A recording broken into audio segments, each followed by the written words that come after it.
Alors, et ça vient à la rencontre de Yaakov avec Arba Meot Ish Imo, avec 400 hommes de guerre. Ces 400 hommes de guerre qui sont des hommes furieux, qui en veulent à Yaakov. De quoi en veulent-ils? Ils en veulent à Yaakov parce que finalement, 400 mesures de cycle d'argent, Arba Meot Shekel Kesef, de Avraham Avinu était parti vers la Socher, était parti dans les forces du mal, était parti pour vitaliser les forces du mal, d'un certain point de vue, c'est-à-dire d'accorder aux hommes d'avoir également une possibilité de plaisir matériel.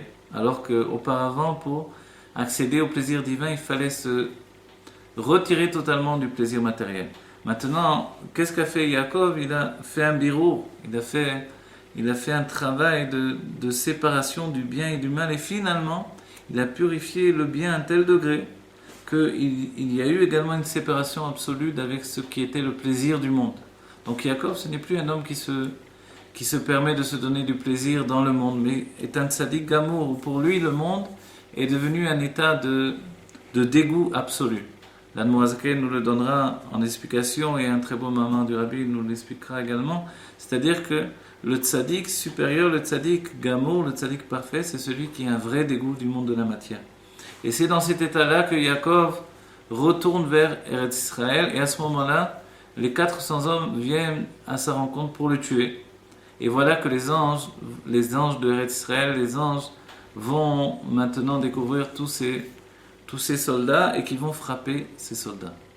Ces soldats frappés par Yaakov, par les anges de Yaakov, c'est finalement la force que nous portons chacun d'entre nous, de frapper le désir qui nous amène vers la chute, de le frapper à un tel degré que finalement il accepte.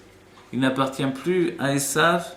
Les soldats ont dit on appartient à Yaakov. Cette appartenance à Yaakov, c'est une appartenance finalement à un homme de sainteté, c'est-à-dire que dès ce moment-là, de par la force de la Kripa Noga, de la station de change entre le bien et le mal, alors voilà que l'Akdusha va reprendre sa place. À nouveau, un autre bureau, une autre clarification a été faite à ce moment-là. Et Yaakov se prépare à affronter Esav. Et pour affronter Esav, alors, il va faire le travail de s'agenouiller plusieurs fois. Ces plusieurs fois, ce sont 7 fois le chiffre 7 que l'on connaît. Il y a 2 chiffres importants. Le chiffre 10 par rapport aux 10 furores, les 10 mesures de dévoilement divin. Et le chiffre 7 qui représente les 6 mesures de sentiments, plus la malchoute, la royauté, qui est l'expression des sentiments par la parole et l'action. Et Yaakov, lui, va s'agenouiller 7 fois pour préparer le monde finalement à la Géoula et départager les plaisirs terrestres, et finalement faire que dans les 7 rakiyot, les 7 cieux, puissent s'investir de manière vivifiante les plaisirs de sainteté, et que ces plaisirs-là nous tiennent pendant tout l'exil jusqu'à ce que le plaisir humain et le plaisir divin se mélangent, et que ce monde ne soit plus qu'un monde de plaisir divin totalement.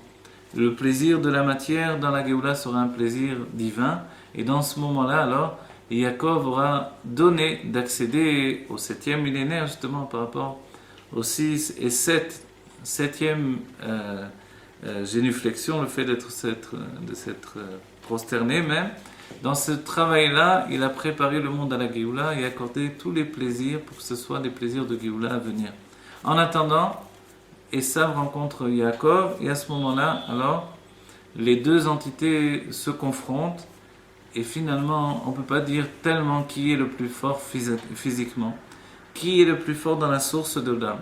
Il faut préciser que Dieu aime Yaakov et qu'il a une haine de Esav. Pourquoi? En fait, c'est dans le libre arbitre de Dieu. Mais quoi qu'il en soit, dans le dévoilement, Esav est un homme de mal et Yaakov est un homme de bien. Le bien chez Yaakov, c'est depuis la source de son âme jusqu'au dévoilement de sa personnalité.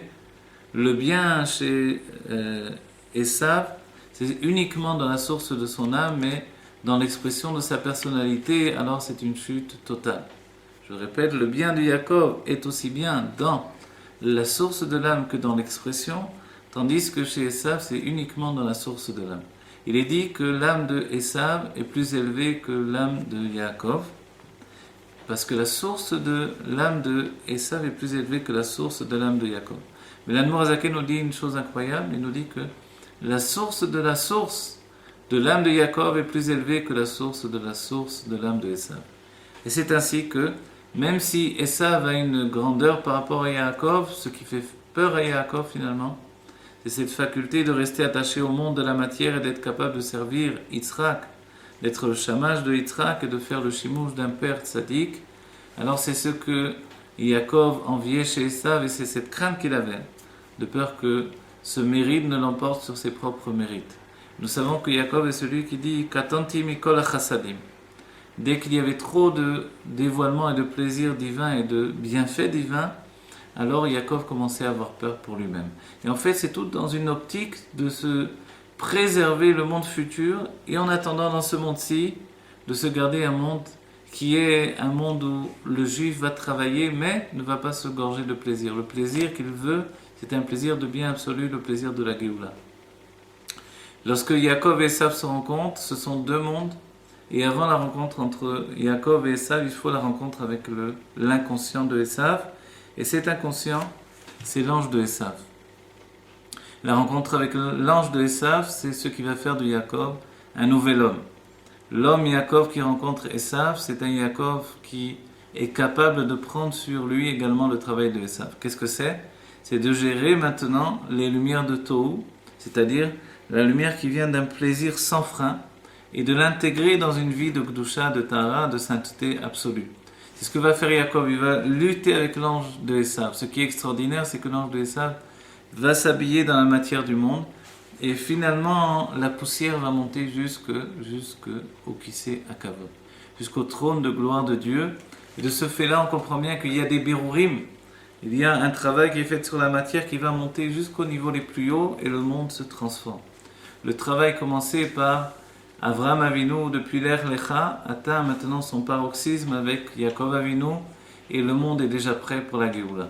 La Géoula, c'est le moment où il va y avoir une rencontre absolue entre ce qu'il y a de plus élevé dans les lumières divines et ce qu'il y a de plus bas dans le monde de la matière pour faire pour Dieu une maison ici-bas, Terefumian Mamash, de la Géoula Metil Hashlema.